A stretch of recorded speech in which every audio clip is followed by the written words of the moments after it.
Hello everyone, welcome to Samvad, a talk show with Divya. So, Can you see me? yes, ma'am, I can hear you. Okay Okay. सो आज से हम start करने जा रहे हैं अपने लाइव सेशन की पूरी सीरीज जिसमें हमारे गेस्ट स्पीकर होंगे टीचर्स प्रिंसिपल्स एंड कुछ टॉप यूनिवर्सिटीज के एडमिशन सेल्स के सो वो हेड करेंगे एंड देन अब इनवाइट करते हैं ma'am Megha doctor Megha Sharma ma'am founder member and vice principle of our public school in Lucknow. So ma'am बहुत बहुत स्वागत है Thank you, आपका। Divya. Thank you so Thank much you so ma'am. much, Divya. सो अब ma'am से जानेंगे कुछ सवालों के जवाब जो डायरेक्ट स्टूडेंट से कनेक्ट करते हैं। ओके मैम, तो Sure. मैम स्टार्ट करते हैं। Okay Should we wait? Ma'am. Should we wait for 5 minutes? Only या 10 ma'am viewers sure. have joined us. Let's हाँ wait for हाँ मैम। 5 minutes या sure ma'am. and let's see who all have joined. Hi Nandini, thanks for joining. Mr. Pankaj, thank you so much for joining. Abhi Sharma, thanks for joining. Shruti Nabiullah Siddiqui sir, thanks for joining. I know these many people, so I've said them a hi. Okay Hello, Rahul. Thank you so much ma'am.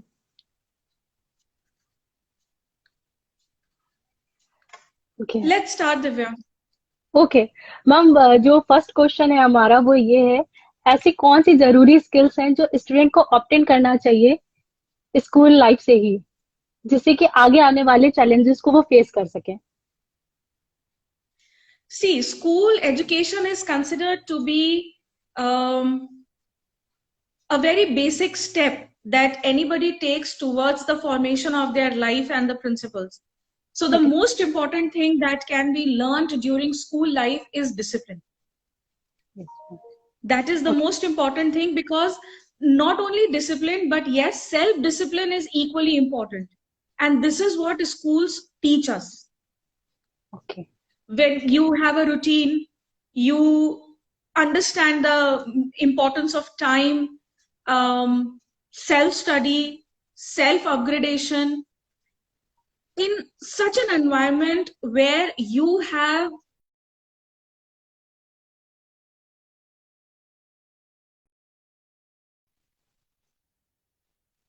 discipline okay that takes you to places, and it is very important in the life of anybody, be it you, be it me. हमारी life में भी discipline की उतनी ही importance है जितनी importance एक बच्चे की लाइफ में है, और हमें और आपको ही देखकर बच्चा वो डिसिप्लिन सीखता है। टाइम से बिल्कुल मैम। स्कूल आना, टाइमली क्लासेस अटेंड करना, टाइमली वर्क कंप्लीट करना, so this is that. Okay ma'am, जैसे कि हम सब जानते हैं कि एक स्टूडेंट जब एग्जामिनेशन हॉल में जाता है तो उसके लिए काफी चैलेंजेस आ जाते हैं, वो डर जाता है, नर्वस फील करने लगता है, एंजाइटी होने लगती है उसे। तो मैम इन सब चीजों से वो कैसे अपने आप को मूव ऑन कर सकता है। देखो, ये क्वेश्चन तुम्हारा बहुत ही परफेक्ट है दिव्या, बिकॉज एग्जाम टाइम चल रहा है, बहुत सारे जी। स्कूल्स में एग्जाम एनुअल चल रहे हैं, बहुत सारे स्कूल्स में प्री बोर्ड चल रहे हैं, और आगे आने वाले टाइम में और भी एग्जाम स्टार्ट भी होने वाले हैं बहुत से स्कूल्स में। हम्म अब मेन रीजन जो बच्चों की नर्वसनेस का और उनकी एंजाइटी का है, वो है उनका एक fear, hmm fear of studies, lack of discipline, awareness, उनका प्रॉपर सपोर्ट सिस्टम ना होना।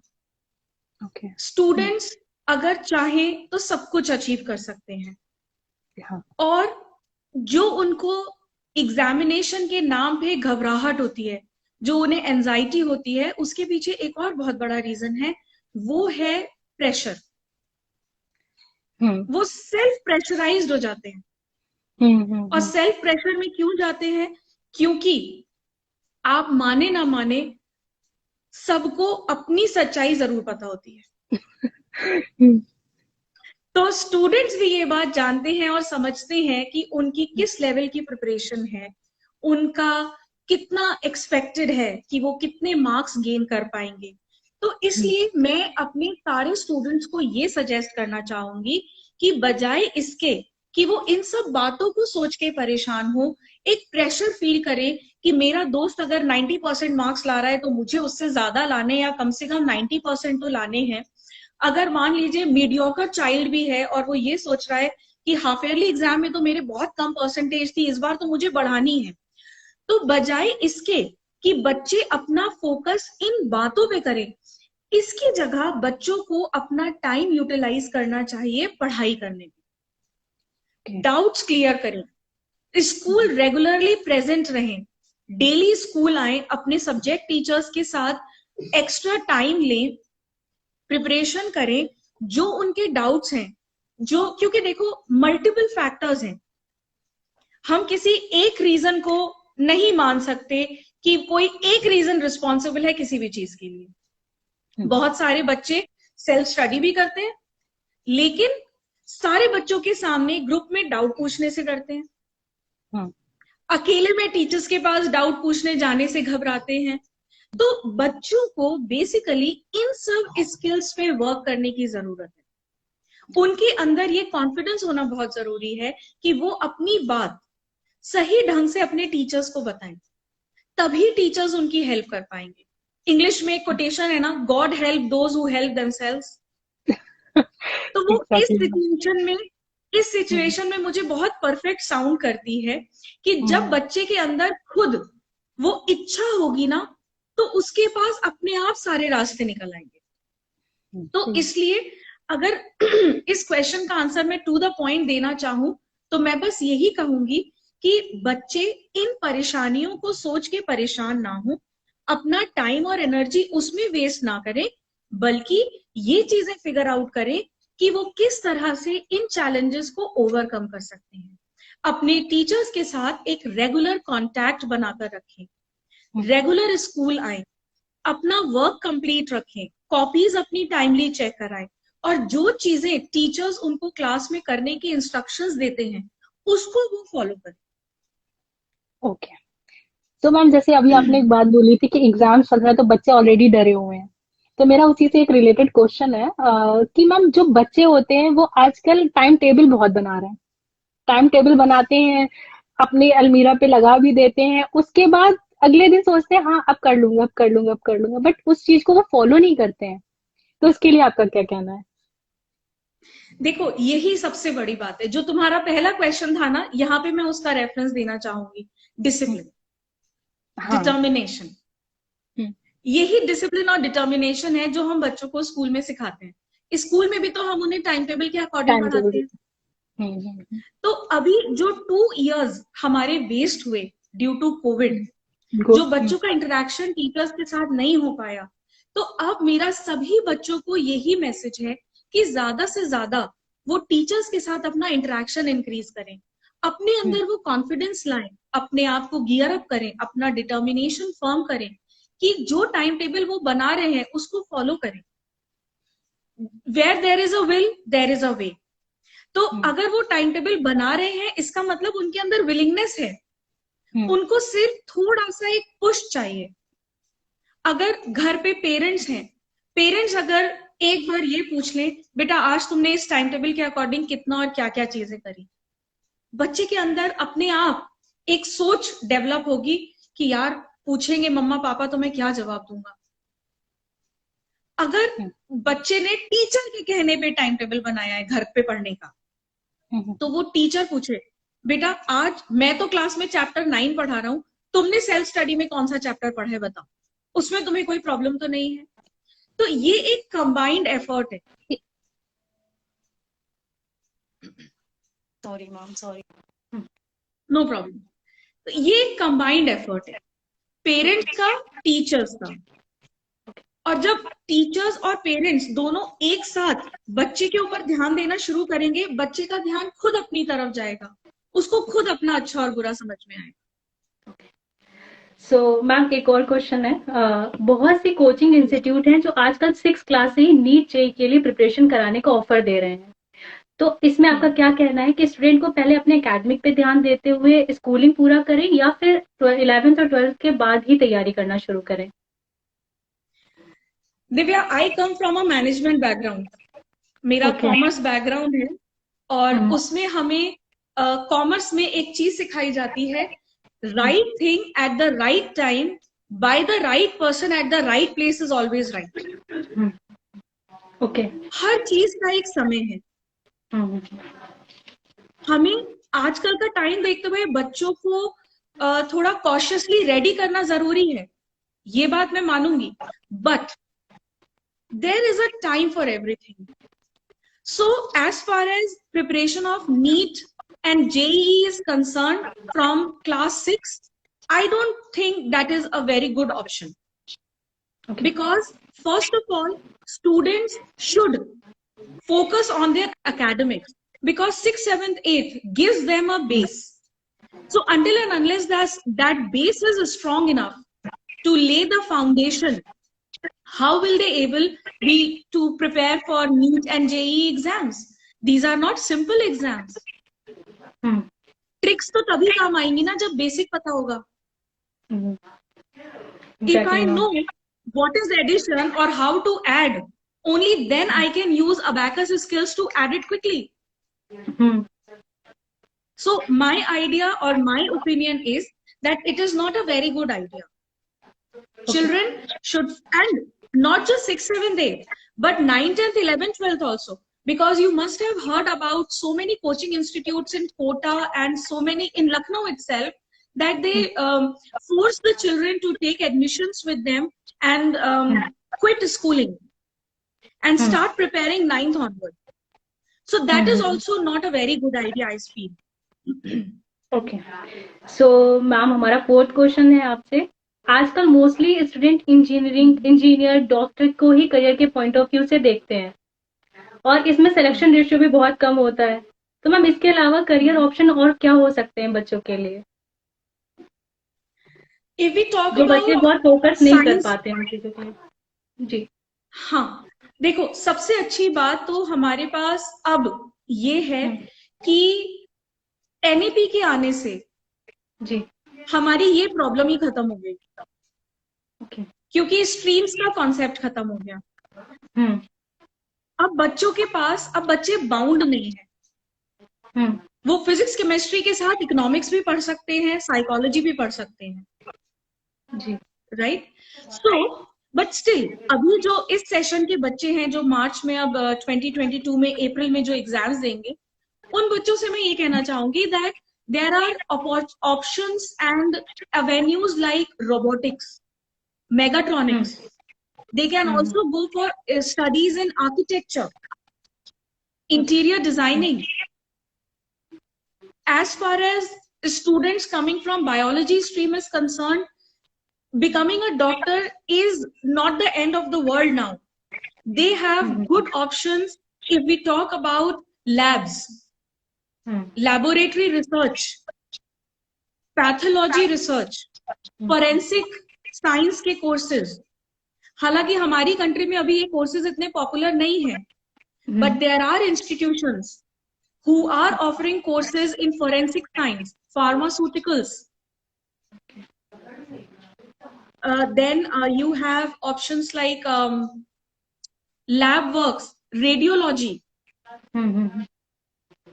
pathology analysis. So they need to be, they can go for these options. Okay ma'am. So ma'am और कुछ क्वेश्चंस हैं जिसके आगे बढ़ते हैं हम लोग. तो मैम जो स्टूडेंट्स आईआईटी नीट में अच्छा स्कोर नहीं कर पाते हैं उनके लिए आप क्या कहना चाहेंगी? क्या उन्हें किसी अच्छे प्राइवेट यूनिवर्सिटी से अपनी स्टडी को कंटिन्यू करना चाहिए या फिर आगे की तैयारी करने के लिए अपने आप को एक और मौका देना चाहिए? दोनों काम करने चाहिए. ओके. इनफैक्ट मैं अपने यहाँ भी बच्चों को यही बताती हूँ कि आपका एम जो भी है, there should always be a plan B. And plan B की अगर हम बात करें, so the best thing is that they must enrol themselves in a graduation course. एक अंडर ग्रेजुएट कोर्स में अपने आप को, बच्चों को एनरोल करना चाहिए. और साइड बाई साइड वो नॉट ओनली जेईई नीट, वो यूपीएससी की भी प्रिपरेशन अगर करना चाहते हैं तो वो करें, एसएससी की प्रिपरेशन करना चाहते हैं तो वो करें, वो आर्मी की प्रिपरेशन, आर्मी में जाने के लिए एनडीए और सीडीएस की प्रिपरेशन करना चाहते हैं तो करें. But there should always be a plan B. यही प्रॉब्लम आती है कॉमर्स स्टूडेंट्स के सामने जब वो सीए, सीएस, आईसीडब्ल्यूए या और किसी अकाउंटिंग कोर्स में अपने आप को रजिस्टर करते हैं, क्योंकि उन कोर्सेज में भी एग्जाम क्लियर करने का एक क्राइटेरिया है। अलग अलग ग्रुप्स में अलग अलग स्कोर करना पड़ता है और फिर ओवरऑल पास आउट करना पड़ता है exam. So just in case they miss out, they will at least by the end of 3 years they will at least have a graduate degree with them. So all the students and the parents who have joined this session, please इस myth को बिल्कुल break कर दीजिए कि तैयारी करने के लिए whole टाइम चाहिए। बिकॉज जो चीजें आपको 11th-12th में पढ़ाई जाती है और जो आपको अंडर ग्रेजुएट कोर्सेज में पढ़ाई जाती हैं, वो सब इस प्रिपरेशन में आपको इक्वली हेल्प करेंगे। तो डेफिनेटली आपके पास प्लान बी होना चाहिए और आपको जरूर, चाहे प्राइवेट यूनिवर्सिटी हो, चाहे डीम्ड यूनिवर्सिटी हो, चाहे प्राइवेट कॉलेजेस हो, चाहे यूनिवर्सिटी हो, चाहे कॉलेज हो, आपको डेफिनेटली एक अंडर ग्रेजुएट कोर्स में अपने आप को एनरोल कराना चाहिए और साइड बाय साइड जो भी आपका एम है, गोल है, उसके लिए प्रिपरेशन करनी चाहिए। ओके, तो मैम लास्ट में एक बहुत जरूरी क्वेश्चन है आपसे कि एक स्टूडेंट की लाइफ में करियर काउंसलिंग कितना इम्पोर्टेंट है? बहुत इंपॉर्टेंट है Divya.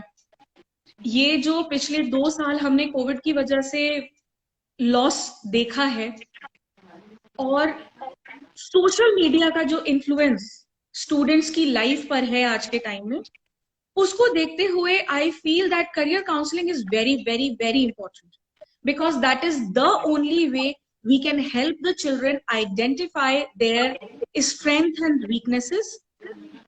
We can make them aware about the latest industry requirements. We can help them choose a perfect course for themselves. We can help them have a good future. Because abhi bhi I come across with so many children, मेरे ही पढ़ाए हुए बच्चे हैं। हम लोग जब school में class 11th के लिए सब्जेक्ट चॉइस की काउंसलिंग करते हैं, तो वो आके हमको इंसिस्ट करते हैं, नहीं मैम साइंस लेना है, साइंस में इंटरेस्ट है और हम अच्छा परफॉर्म करके दिखाएंगे, प्री बोर्ड में ये प्रॉब्लम थी, वो प्रॉब्लम थी, and then they end up doing BA and BCom।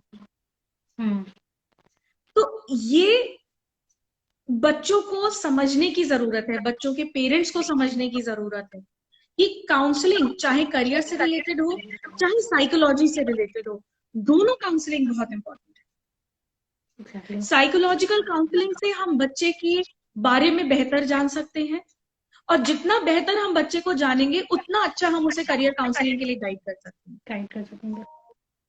Career counselling के थ्रू गाइड कर सकते हैं। मैम जैसे एक क्वेश्चन आया हुआ है कि बच्चे कभी कभी क्या करते हैं कि उन्हें एक बार होता है ना कि जब आप समझा रहे होते तब उन्हें कुछ समझ में नहीं आता है, ठीक है, बट वो बैठ के रटते हैं, उसके बाद भी उन्हें नहीं आता है, तो वो क्या करें जिससे उनको अपनी प्रिपरेशन में हेल्प मिल सके लर्निंग के लिए? जैसे प्रैक्टिकल उन्हें समझ में आ रहा है but as a theoretical subject वो उतना अच्छे से नहीं कर पा रहे हैं। Not a problem at all, because the simple thing that they need to understand is that rote learning is not their cup of tea, and if they are able to understand the practical, then they can always write it in their own words. Why to copy the words of somebody else? Because ultimately what we also expect from our children or any of the children, any of the student, is that understanding of the concept.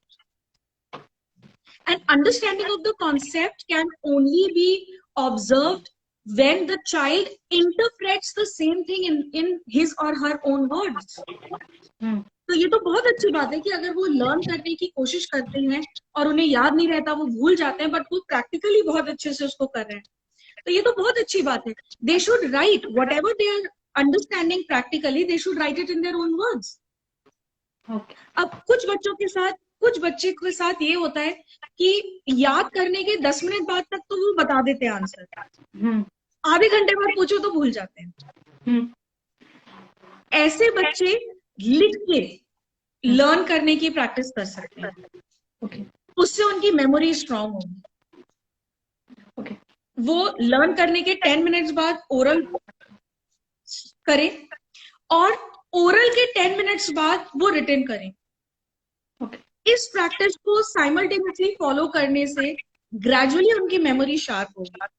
Plus अब देखो, अभी मैंने बोला था social media के बारे में, अब सोशल मीडिया का पॉजिटिव साइड देखो कि इतने सारे गेम्स एप्लीकेशन के फॉर्म में अवेलेबल हैं मेमोरी शार्प करने के लिए। बच्चे उनको खेल के भी अपनी मेमोरी स्ट्रॉन्ग कर सकते हैं। घर पे पेरेंट्स हैं, पेरेंट्स के साथ कुछ गेम्स खेल के अपनी मेमोरी स्ट्रॉन्ग कर सकते हैं। हमारे ग्रैंड पेरेंट्स कितना अच्छा एग्जाम्पल है स्ट्रॉन्ग मेमोरी का। तो वो अपने ग्रैंड पेरेंट्स के टाइम स्पेंड करे अपने ग्रैंड पेरेंट्स के साथ, तो वो उनसे सीखेंगे कि उनको कितनी पुरानी पुरानी बातें कैसे कैसे याद है। ये बात तो है। It's a gradual process. ठीक है मैम, आपसे सारे क्वेश्चंस के जवाब इतने अच्छे से मिले, होप सो कि बच्चों को जो भी उनके क्वेश्चंस थे उनके आंसर मिल गए होंगे। तो सीरियसली मैम और बहुत बहुत थैंक यू अगर जी। कोई स्टूडेंट है जिसका कोई क्वेश्चन है तो वो हमें चैट बॉक्स में भेज सकता है। हाँ एक दो मैम। क्वेश्चन हम और ले सकते हैं। जी मैम, एक क्वेश्चन आया हुआ है, how to choose perfect university for B pharma. How to choose a perfect university for B pharma? जी। You need to prepare a list and you need to have certain criteria.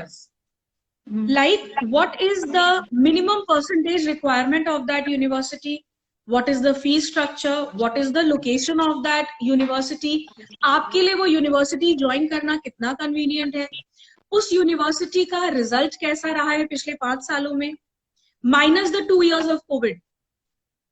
Covid के 2 years minus करने के बाद उनका recent 5 years का result कैसा रहा है, उस यूनिवर्सिटी की रैंकिंग क्या है, NIRF रैंकिंग क्या है, उसके एक्रेडिटेशन सर्टिफिकेट्स कैसे हैं, उनके कोलैबोरेशंस और टाइप्स किन ऑर्गेनाइजेशंस के साथ हैं, इन सब चीजों पे थोड़ा सा, और इंटरनेशनल टाइप्स हैं कि नहीं, स्टूडेंट एक्सचेंज प्रोग्राम्स वो लोग कराते हैं कि नहीं, और उनके कोर्सेज की क्या कोई इसके अलावा पर्टिकुलर रिक्वायरमेंट है। तो अगर इन सब क्राइटेरियाज पे आप यूनिवर्सिटी सर्च करते हैं या एक्सप्लोर करते हैं and you feel that you are eligible enough, do apply. Okay ma'am, एक और क्वेश्चन है कि कभी कभी जो बच्चे होते हैं वो कुछ और कोर्स करना चाहते हैं। सपोज कोई एक स्टूडेंट है, एक्स स्टूडेंट है, वो बीटेक करना चाहता है, बट उसके जो फादर है वो डॉक्टर है। अब वो चाहते हैं कि उनका बेटा डॉक्टर बन जाए। तो मैम इसके लिए क्या, कैसे आप पेरेंट्स को समझाना चाहेंगे कि जो बच्चा करना चाहता है उसके लिए उसे करने दिया जाए उस कोर्स के लिए? हाँ, this is a pretty challenging question because ये जनरेशनल है, मुझे ऐसा लगता है। मेरे पेरेंट्स ने मेरे लिए कुछ ड्रीम्स देखे, उनके पेरेंट्स ने उनके लिए कुछ ड्रीम्स देखे, और उनके पेरेंट्स ने उनके लिए कुछ ड्रीम्स देखे। So this is generational. ये हमारी सोच बदलने से चेंज आएगा, क्योंकि ये बहुत ही प्राइड की बात है अगर मैं इस लायक हूं कि मैं अपने पेरेंट्स की एस्पिरेशंस को फुलफिल कर सकती हूँ। ठीक है। दूसरी बात, हो सकता है मेरे पेरेंट्स को वो फैसिलिटीज ना मिली हो, मेरे पेरेंट्स के पास वो अपॉर्चुनिटीज ना आई हो जो मेरे पास है, और इसलिए शायद वो अपनी ड्रीम्स फुलफिल नहीं कर पाए और वो चाहते हैं कि अब मैं उनके सपनों को लेके आगे बढ़ूं। दूसरा इसमें क्या एक बात है कि sometimes it is the family scenario. अगर डॉक्टर्स हैं तो पूरी फैमिली में सब डॉक्टर्स ही होंगे, सब डॉक्टर्स होंगे। हाँ। इंजीनियर्स हैं तो पूरी फैमिली में इंजीनियर्स होंगे, लॉयर्स हैं तो पूरी फैमिली में लॉयर्स होंगे, सीए हैं तो पूरी फैमिली में सीए होंगे। तो ये बहुत ही क्रिटिकल पॉइंट है डिस्कशन का, क्योंकि यहाँ पे बहुत सारे लोगों का इन्वॉल्वमेंट है, पेरेंट्स का इन्वॉल्वमेंट है, बच्चे का इन्वॉल्वमेंट है, सोसाइटी का इन्वॉल्वमेंट है, फैमिली का इन्वॉल्वमेंट है। तो पेरेंट्स के लिए मैं यही कहना चाहूंगी कि अपने ड्रीम्स और एस्पिरेशंस के साथ साथ आप बच्चों के भी ड्रीम्स और एस्पिरेशंस को समझिए और दोनों लोगों को एक एक मौका दीजिए। अगर आप चाहते हैं कि आपका बच्चा डॉक्टर की लाइन में जाए, उसको आप एक चांस जरूर दीजिए, पर अगर वो फेल होता है या वो सक्सीड नहीं कर पाता, तो अपनी ड्रीम्स फुलफिल करने के लिए भी उसको कॉन्फिडेंस, उसको सपोर्ट और एक चांस दीजिए। हम्म। तो ma'am thank you so much कि आपने इतना अपना प्रीशियस टाइम निकाला हमारे लिए, बच्चों के लिए, कि बच्चों को जो भी क्वेश्चंस के डाउट थे वो आपने दिए बहुत अच्छे से, उनको समझ में भी आई होंगी ये सारी चीजें, क्योंकि बच्चे कभी कभी होता है ना मैम कि वो बात नहीं कर पाते हैं, और एज आप एग्जैक्टली। वाइस प्रिंसिपल से तो सभी डरते हैं तो इससे कांटेक्ट नहीं कर पाते होंगे। सो अभी आज इस सेशन के थ्रू उन लोगों को काफी हेल्प मिली होगी। So thank you so much I ma'am. Hope so, I hope so, and I would love to be a part of such kind of talk shows in the future also. And हाँ, एक बच्चे ने लिखा है कि कुछ बच्चे इसलिए भी ड्रॉप कर देते हैं अपनी ड्रीम्स क्योंकि फाइनेंशियल सपोर्ट नहीं होता उनके पास। ओके। तो ये लास्ट क्वेश्चन होगा जिस पे मैं बात करूंगी बिल्कुल कि मैम। आज के टाइम में finances is not a problem at all, because there are a lot of financial institutions and nationalized banks who are giving loans for education. तो जरूरत है अवेयरनेस की। आप एजुकेशन लोन लेकर जो भी कोर्स परस्यू करना चाहें आप परस्यू करिए, और अपने प्लेसमेंट के बाद आप इजीली अपना लोन रीपे कर सकते हैं। ओके मैम, इस पे मैं एक क्वेश्चन तो पुट अप करूंगी। ओके मैम, आप पहले कंटिन्यू कर लीजिए मैम प्लीज। नहीं नहीं, यू नहीं यू नहीं। Shoot a question. Okay ma'am, जैसे आई आपने said loan, I said okay ma'am, जैसे अभी आपने लोन की बात की, तो मैम जैसे आज के, मैंने भी अपने टाइम पे लोन के लिए अप्लाई किया हुआ था, तो मैंने देखा था मेरे फ्रेंड्स को कुछ प्रॉब्लम्स आई थी, जैसे कि आपको ना जैसे सपोज करिए मैम आपका 12th में जो परसेंटेज रहा है, तो मेरी रिपीट हो रही है वाइस। ओके एक सेकंड मैम। नहीं नहीं। तो आपको लोन तब तक नहीं मिलेगा जब तक कि आपके ग्रेजुएशन में भी आपका फर्स्ट डिवीजन नहीं होगा, तो पीजी के लिए आप नहीं अप्लाई कर सकते हैं। हम्म। तो मैम जैसे तो अभी इसीलिए जी नहीं, जैसे अभी 11th 10th में आपका और 12th में आपका फर्स्ट डिवीजन नहीं है, तो आपको लोन नहीं मिल सकता, ऐसा कुछ सिनेरियो है। ओके, तो इसके लिए मैम तो जैसे अच्छी बात है फिनेंस, ना। हाँ, हाँ, तो जिसके लिए अच्छी बात है बच्चों कि को, हमारे जो बच्चे हैं उन्हें टाइमली ये बात पता चल गई, एक इम्पॉर्टेंट इन्फॉर्मेशन। तो जो हमने अपना शुरुआत का पहला क्वेश्चन लिया था, डिसिप्लिन, हम्म स्कूल से क्या सीखना है, हम्म। तो अब बच्चों को ही डिसाइड करना है हम्म कि डिसिप्लिन में रहकर अपनी स्टडीज को अच्छे से कंप्लीट करके हम्म वो अपने लिए आगे का रास्ता कैसा बनाना और चुनना चाहते हैं। हम्म क्योंकि ये जो जनरेशन है ये सोशल मीडिया से बहुत ज्यादा डिस्ट्रैक्टेड है, हम्म और इसलिए इस जनरेशन के सामने इस तरीके के चैलेंजेस ज्यादा हैं। हाँ, तो they need to therefore decide how they want to do it and when will they start doing it. अभी भी बच्चों के पास टाइम है। जितने भी स्टूडेंट्स ने, पेरेंट्स ने और टीचर्स ने ये सेशन आज ज्वाइन किया है, I just want to convey one message that it is better late than never. अगर आज भी आपको कोई भी बात दिल को छू के गई है, आप कल से उस पर इम्प्लीमेंटेशन शुरू करिए, उस पर सोचना शुरू करिए, and by the end of time you will be in a comparatively better position. It is always difficult to take the first step, but it is never late to start. That's all from my side. Okay thank you so much ma'am. आपने बहुत ज्यादा अच्छे से समझाया है बच्चों के लिए। तो अगर कोई और भी डाउट होते हैं आपको अपनी स्टडी से रिलेटेड, तो अभी आप पूछ सकते हैं, मैम अभी है हमारे साथ में, तो अभी आप पूछ सकते हैं।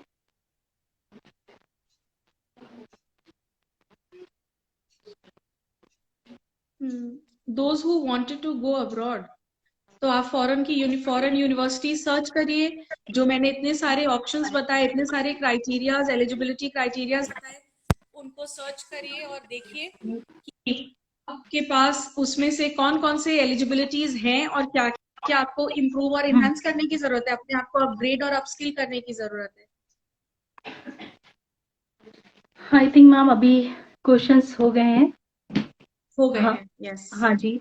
आपने सारे क्वेश्चंस के जवाब दे दिए हैं मैम, बहुत अच्छे से, जो शायद बच्चों को कभी नहीं मिल पाते। तो आज आपसे बात करके काफी अच्छा लगा ma'am, thank you so much. और अभी आगे चल के मैम कोई भी प्रॉब्लम्स होती है तो आपके पास ही हम लोग आते हैं। तो आपसे ही डिस्कस Most करेंगे welcome, ma'am. most welcome. Okay, I too thank enjoyed. This is my first live session you. and I oh, thoroughly enjoyed it. Thank you so much, Team Talks, for giving me this platform.